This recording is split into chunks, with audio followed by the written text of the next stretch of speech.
OD battery na lubat or na drain dahil grounded ang ilaw sa likuran ng Suzuki SkyDrive.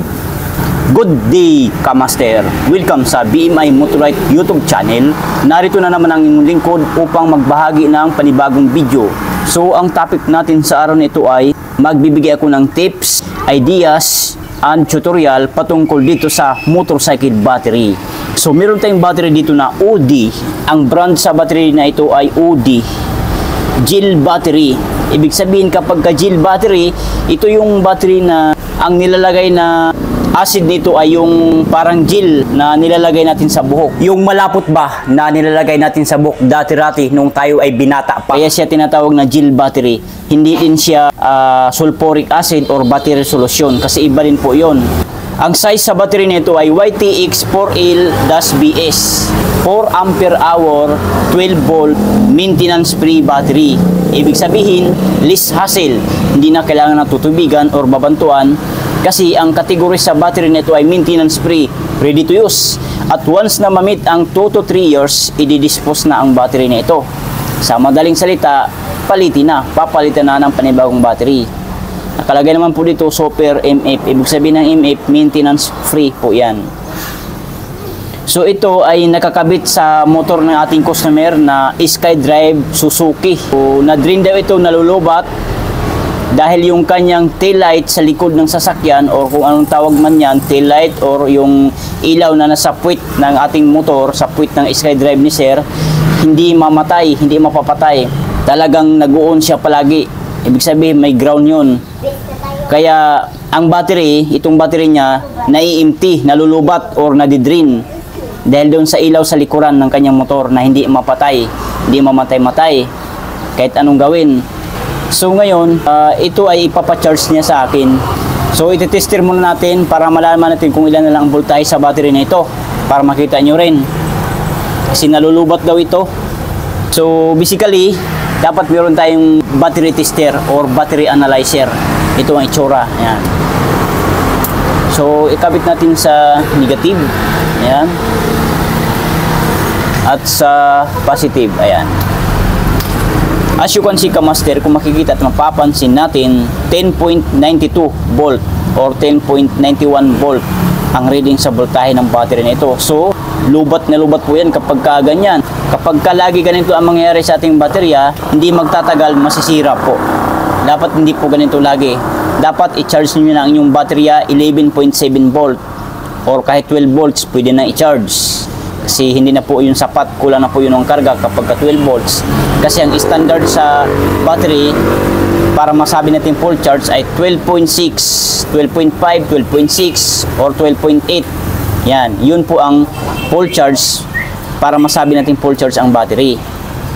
So ito, kapag laging ganito, nako, hindi magtatagal ang battery natin, masisira. So yun, 10 point, kusang nagbababa siya, oh. So, bago lang daw ang battery na ito.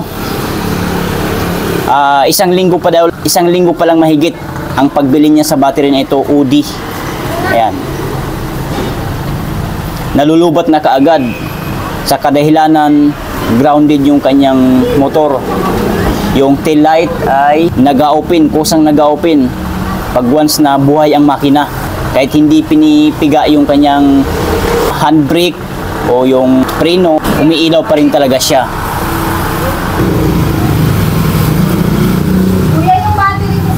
So ngayon, atin na itong i-charge dito sa ating battery charger.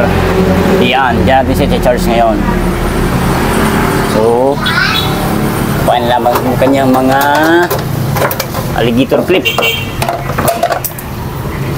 Maraming nadadala.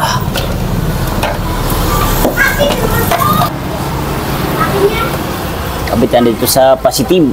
Ayan. At sa negative. Ayan.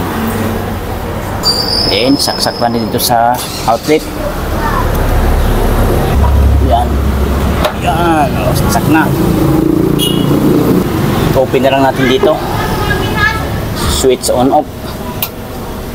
So yan, pansin nyo, tumaas agad ang ating ammeter gauge ng battery charger. So ibig sabihin, nagcha-charge or tumatanggap pa ng karga itong ating battery na charge ngayon. So atin itong orasan kung ilang oras siya mapo-full charge. I think nasa 2 hours lang ito full charge na. So ang ating oras ngayon ay ayan, alas 10:47 na ng umaga. So standby lang muna kayo at hindi pa tayo dito nagtatapos at may karugtong pa ito. I-observe natin kung ito nga ba ay mapu-full charge ng ilang oras. Ito na mga kamaster ang update sa battery natin charge kanina mag-alas 11 ng patanghali. So ngayon ang ating oras ay ayan 12:26 na ng hapon. So wala pa siyang 2 oras na naka-charge. 20 minutes bago mag 2 hours. So narito na ang ating battery na naka-charge pa rin hanggang ngayon. So ngayon ito yung ating sabay-sabay na alamin kung ito nga ba ay napo-full charge na. Kasi kung pansinin nyo dito sa ating ammeter gauge ng battery charger, ayan, pababa na siya, pababa na. So full charge na yan kapag kaganyan. So i-off muna natin dito kanang switch on off. Ayan, patay na. Yung tanggalin natin dito sa kanyang unplug. Yan, kasi nangunguryente yung battery charger na yan. Then tanggalin natin dito. Ayan, then natin na siyang i-battery tester kung ito nga ba ay full charge na. Ayan, kapit natin dito sa negative at sa positive. Ayan. So as you can see kamaster, kung makikita at mapapansin natin, 13.8 volt or 13.80 volt ang reading sa voltahe ng battery na ito. So full charge na po yan kapag gaganyan. So check natin yung kanyang CCA. Sa palagay ko hindi kayang basahin to kasi 13.8 volts Ayan no 12 volt battery. Pag bababa to ng kahit mga 13.5 or 13.4, kaya na niyang basahin. So, palipasin muna natin ng ilang minuto. Ipopost ko lang muna ang video. 5 minutes later, ito na. Try na nating basahin ang kanyang tinatawag na CCA, yung cold cranking amps. Okay. Battery test. Regular flooded. CCA. Then set up natin ng 4 ampere sana kasi 4 ampere hour lang itong battery nating iba battery tester, kaso di naabot ng 4 ampere, hanggang 40 lang siya kahit anong pindot natin dyan. Masisira na lang to sa kakapindot, hanggang 40 lang talaga ang minimum niya. So ngayon i-okay na natin para mag-okay, para mag-testing. Ayan, testing na nga. So as you can see kamaster, kung makikita at mapapansin natin, good battery na nakalagay dito. Ang CCA ay 100 CCA, ang kanyang healthy ay 100%, ang charge ay 98%, ang internal resistance 28.86. So good battery siya. So goods na goods, na charge lang natin ng wala pang 2 oras, nagiging full charge siya. So ganun lang mga kamaster. Kasimple, kapag may ganito kayong battery na nalulubat, huwag nyo kaagad pagbuntunan yung battery. I-check nyo muna yung motor nyo kung may problema, kung may grounded.